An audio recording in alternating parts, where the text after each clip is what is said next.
Hindi ko in-expect na makuha ko yung 3 under. Yung mental ko, discipline kasi.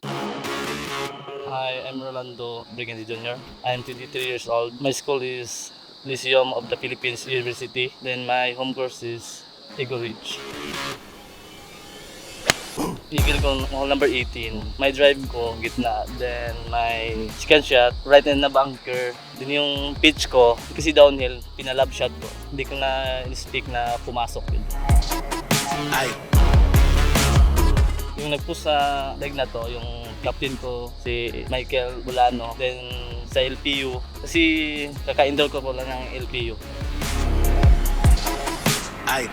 Yung goal ko talaga yung event para kasi first time po ako naglaro sa Beverly. Hindi ko in-expect na makuha ko yung 3 under. Kasi mental discipline kasi marami din akong bogey na nagawa. Salamat ako nauna sa LPU, sa teammate ko na si Michael, then sa boss ko, si Boss Gary Sales. Hi, I'm Michael Ribolano. Hi, I'm Rolando Brandi Jr. And I'm John Robert Bernice. And we're from Lyceum of the Philippines University in Cavite.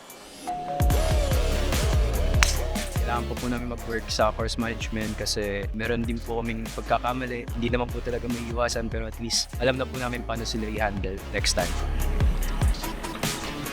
Saglit lang po yung preparation namin. Still, we built a fundamentals naman kasi during the summer, the results from that consistent practice paid off.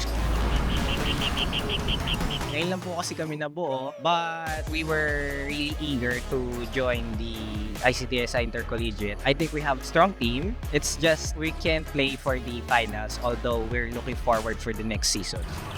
Thank you po sa ICTSI and sa Lyceum sa pag-support po sa amin. And especially shoutout po kay Tito Gary Sales for helping us. Thank you, Tito. Thank you din Boss Gary, Boss Richard Olsen, then Boss Kimo Asuncion.